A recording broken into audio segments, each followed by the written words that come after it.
Alrighty guys, here it is, Hannibal Schecter again. As you can see, we have an empty workbench here. Just wanted to start the video by showing you my amateur gunsmith workbench here. Painted it all black and whatnot, got all my tools on there, and built the whole thing from scratch with that little light bar up there and whatnot. And anyway, kind of proud of my little bench, but serves my purpose very well. So real quick over here, we'll start with the case. If you have watched my Ruger 1022 video, I've got another case just like this one, except it's not a gloss black powder coat, it's a matte black. Anyway, moving on. As here is the cutout case for my GSG-522. See, I got my magazines up there. Anyway, pull that out here, bring her over to the bench. Okay, just for look's sake, we'll throw a magazine in her here. There you go. Okay, so here is my GSG-522. As you can see, it's got a few aftermarket additions. I'll move from the front back. When I originally got this, if you look over here, when I originally got this, it came with the just the smaller of the suppressors. This was not the SD version.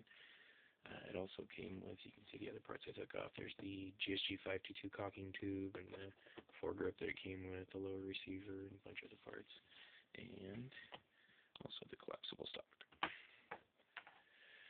So, start at the front here. I've put on the SD style suppressor, the larger one.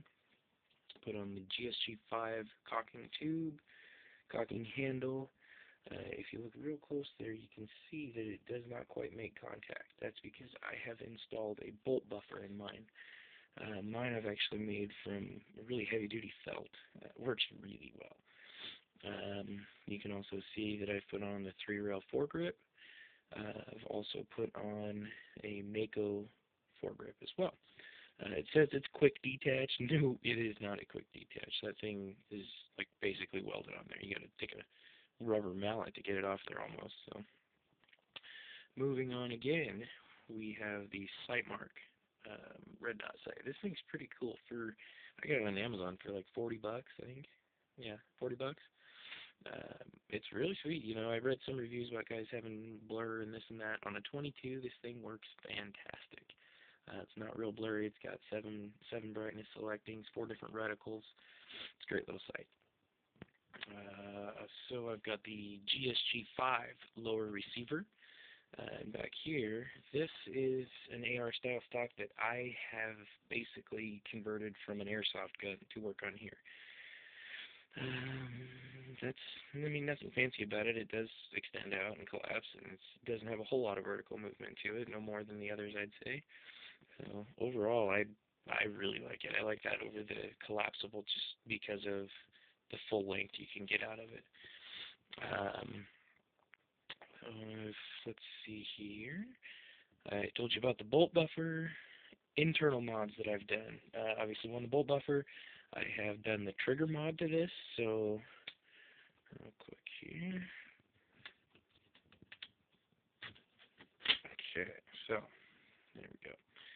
Right there, if you see it set to fire, right there, that's it. There's no slop. I've actually eliminated, like, I don't know how you can see that, but all of that free play there, I took that out. So right there is where the firing happens. Took it from, I believe, the factory, like 8 pounds almost, down to like 4, 3.5, 4 maybe.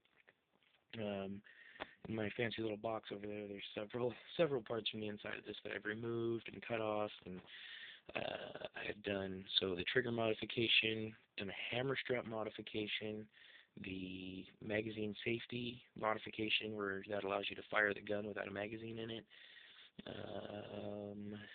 and again the bolt buffer. I think that's about it. So overall, with all the mods that I've done to the outside and inside of this thing, it's a hot rod. Very reliable. You hear guys have questions about that. That's because out of the box, it's got some design flaws. You can fix them yourself, though. If you don't have the capability or experience or just afraid to tear your gun apart and get into it, take it to a gunsmith. It can be fixed. Look up the hammer strut modification. Tell them about it. It's very helpful, and it's not that difficult. The hardest part is getting the gun torn apart and putting it back together. Lots and lots of pieces. The trigger group's semi-complicated. So anyway, that if you own a GSG-5 or 522 shooting it, you'll notice that you get a lot of backflash out of the ejection port. That hammer strut mod will definitely decrease that. It's a very helpful modification. It allows the hammer to basically keep in contact have better contact and keep in contact with the bolt, and it just really helped out. And I can also feed really garbage ammo through this thing with minimal to no issue.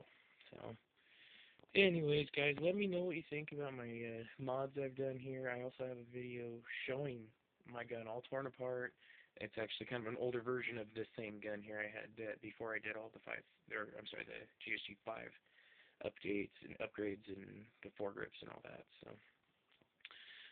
let me know what you think about it. You can take a look at that other video if you're wondering about the modifications to the guts. So anyway, guys, please leave me comments, give me thumbs up. I'll keep putting videos on here. I've got other firearms as well. Anyway, thanks a lot for watching my videos, guys. I really appreciate it.